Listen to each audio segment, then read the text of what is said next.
I got some news on the Goldbacks.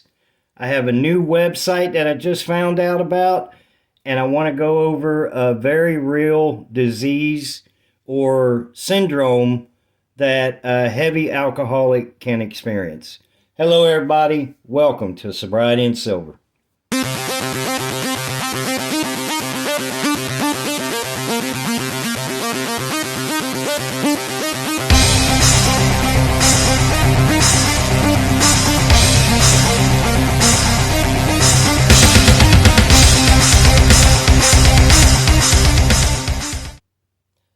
I woke up sober again this morning because I went to bed sober last night. Today is 1,104 days of continuous sobriety.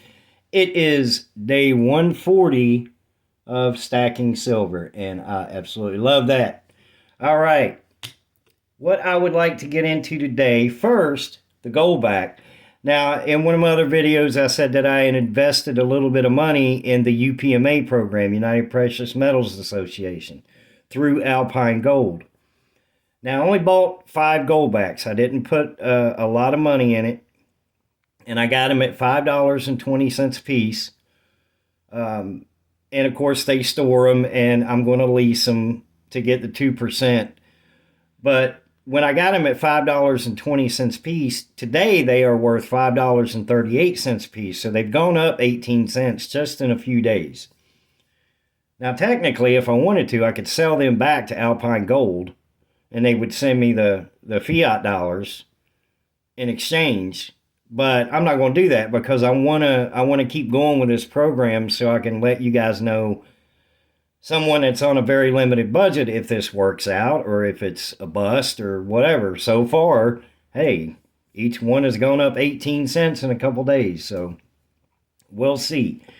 All right, also, I was watching World Money Wins, and yeah, World Money, I'm going to steal this from you because I love it. It's a website that I didn't know about. Now, a lot of you, more experienced stackers may know about this, but it's called findbullionprices.com. And I was watching World Money Wins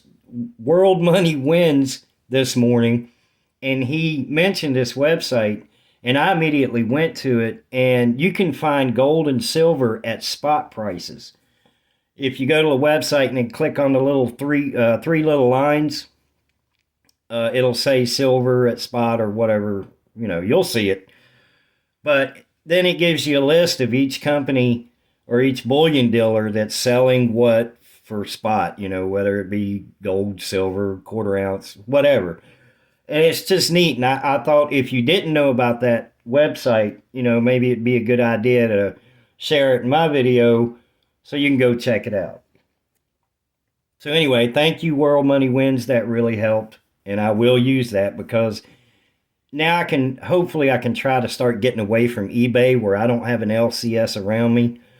But I really haven't had any issues with eBay, so I'm not going to complain too much about eBay. I really have gotten some good deals from them, and so far, so good, no issues. All right, now I want to talk about something that I'm not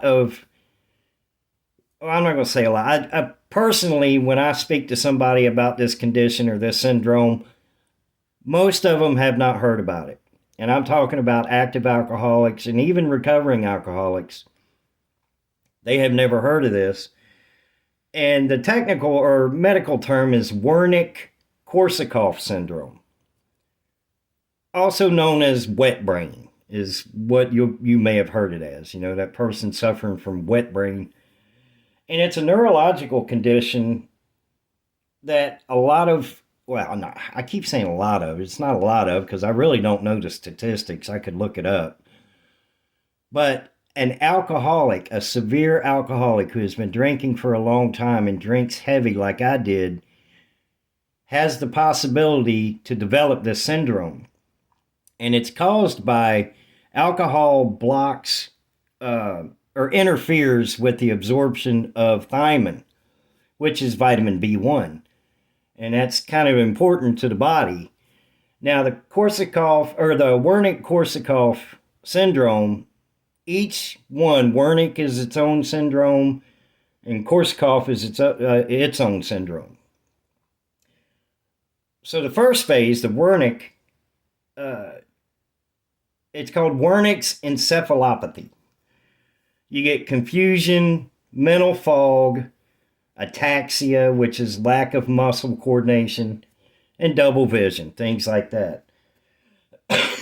Pardon me. Now, as a recovering alcoholic, I can look back and I can tell you that I did experience phase one, or this specific phase, the Wernicke's encephalopathy, because I did lose muscle control. I was not able to control walking, and I'm not talking about from being drunk. I'm not talking about being intoxicated, staggering, things like that. No, I'm talking about where my muscles shut down. I could not physically control reaching out and grabbing something or walking anywhere. My wife, I remember, and I don't know if I don't want to exaggerate, but I don't know if I was drinking heavy or if I hadn't had anything to drink. But I do remember I was going to the emergency room, and when my wife got me out of the car, nothing worked. I was walking like a toddler, learning how to walk, and I had to lean on her to get into the emergency room. Bad situation, but I don't have to live like that anymore. So that's the first phase. And then, yeah, I have my notes, y'all. I can't remember all this stuff. Then you have the Korsakoff syndrome. This is the chronic phase. This is where you get severe memory loss, difficulty forming new memories, confabulation, where you're filling in memory gaps with fabricated information. And I'm glad I never got to that point, because it's irreversible. Once you get it, it doesn't matter. You can get sober the next day. You have it. You cannot cure. It's incurable, uncurable. It can't be fixed. All right. Sorry. So as far as wet brain goes, again, it's what I'm finding is a lot of people who are in active addiction or active alcoholism, because it's just specifically geared for alcohol, or a syndrome of alcoholism. Boy, I can't speak today. But education on the effects of alcohol, I think, are very important, because it's a real possibility for a heavy drinker to develop wet brain. And the thing with wet brain is you never know when that next shot or next beer or next gulp of alcohol is going to cause it. It's not a slow, well, I guess kind of it is a slow process, because you get the first phase, and then you go on to where it's irreversible.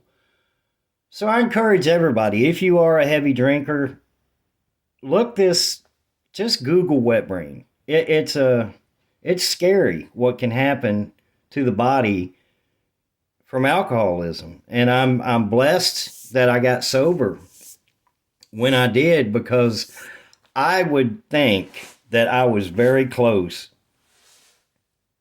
to being phase two of this and being in irreversible brain damage.